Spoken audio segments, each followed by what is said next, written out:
সারা দেশের 10-15 বছর অনেক মানুষ নির্যাতিত হয়েছেন বা অনেক দেশের দুর্নীতি হয়েছে। আমরা খারাপ এবং দুর্নীতি যারা করছেন তাদেরকে শাস্তি এবং আইনের আওতায় আনার জন্য বর্তমান সরকারকে অনুরোধ জানাচ্ছি। পাশাপাশি বর্তমানে যারা অন্যায়, চাঁদাবাজি, টেন্ডারবাজি, দখলদারিত্ব করতেছেন তাদেরকেও আমরা আইনের আওতায় আনার জন্য অনুরোধ জানাচ্ছি। বর্তমানে পুলিশ সবাই কিন্তু পরিপূর্ণভাবে সব থানায় কিন্তু এখনও আপনার ডিউটি শুরু হয় নাই। বিভিন্ন জায়গায় আপনার অস্ত্র, গোলাবারুদ লুট করা হয়েছে, সেগুলো অনেক সময় ফেরত আসে নাই। জোরাতালি দিয়ে বিভিন্ন থানা চলতেছে।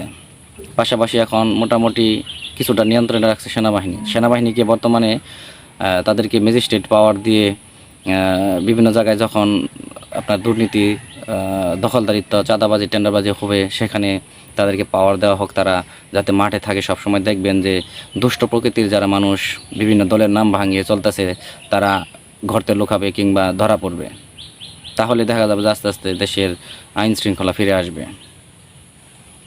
তা না হলে কিন্তু বর্তমানে বাংলাদেশের পরিস্থিতি খুবই খারাপ। একটা দেশ, এলোমেলো রাষ্ট্র, এটাকে সাজানো গোছানো অনেক সময়ের দরকার এবং অনেক মানুষের দরকার। সবাই এগিয়ে আসতে হবে দেশটাকে সুন্দরভাবে গড়ার জন্য। তো যাই হোক, এক শ্রেণীর লোক ছিল, তারা যেভাবে যে সিস্টেমে দেশ পরিচালনা করছে, এখন আরেকটা দল এখনও আসে নাই, তারাও বিভিন্ন ধরনের ওই ঠিক একই সিস্টেম, একই রোল তারা প্লে করতেছে। তো তার আগে একটা ভিডিও আপনাদের দেখাই, দেখুন। যারা 5 তারিখের পরে দেশে লুটপাট গুমরামি শুরু করেছে, ওদের মাধ্যমে দেশ কোনোদিন ভালো হতে পারে না। ওদেরকে প্রতিহত করতে হবে। দেখছেন মামলা শুরু হয়ে গেছে। আওয়ামী লীগকে অপবাদ দিয়েছি, তোমরা মিথ্যা মামলা দিয়েছ। তাহলে 5 তারিখের পরে যারা মিথ্যা মামলা দিয়েছে তাদের মধ্যে আওয়ামী লীগের পার্থক্যটা কোথায়? আওয়ামী লীগকে বলেছে জুলুম করেছ, 5 তারিখের পরে যারা জুলুম করেছে তাদের মধ্যে আওয়ামী লীগের পার্থক্য কোথায়? আমি ক্লিয়ার বলতে চাই, আওয়ামী লীগের মধ্যেও যারা ডাকাত না, জালেম না, অত্যাচারী না, তাদেরকে অত্যাচার করা যাবে না। মানুষকে শান্তি দেন। এই লুটের দেশ, অত্যাচারীদের দেশ, এ দেশের জাতি আর দেখতে চায় না, আর দেখতে চায় না, আর রক্ত দিতে পারবো না, বারবার আন্দোলন করতে পারবো না। এর জন্য প্রয়োজন হলো ইসলামিক কান্ট্রি। ইসলামকে ভয় পেন না। পাশ্চাত্যরা বিভিন্ন মিডিয়ার মাধ্যমে আমাদের মুসলমান মানুষের মেধার মধ্যে ঢুকিয়ে দিয়ে। যাই হোক, দেখলেন এরা একই নায়ের মাঝি, যে লাউ সেই কদু। তা এখন আপনারা সামনে যদি অন্য কোনো ভালো দল আসে, হয়তো ওই দিকে মানুষ ধাবিত হবে। কারণ এখন বর্তমান যুগ ওই আগের কোনো যুগ নাই। এখন সবাই সচেতন, সবাই স্মার্ট, আর সবার হাতেই স্মার্টফোন। যে কোনো ব্যক্তির আমলনামা কিন্তু এখন সার্চ দিলেই খুঁজে পাওয়া যাবে। কে কেমন গুণী, কে কেমন কাজ করছেন, সব কিছুই পাওয়া যাবে।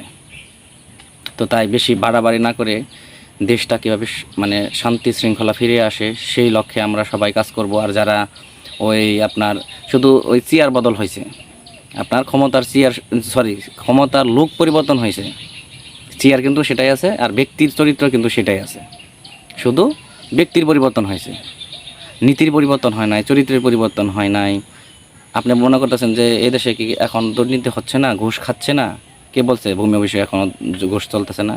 আপনি আমার সাথে একজন কেউ বলেন, আসেন আমি দেখাই যে ঘুষ নিচ্ছে কিনা। শুধু আপনার ব্যক্তির পরিবর্তন হয়েছে, নীতি নৈতিকতার এগুলা কোনো পরিবর্তন হয় নাই।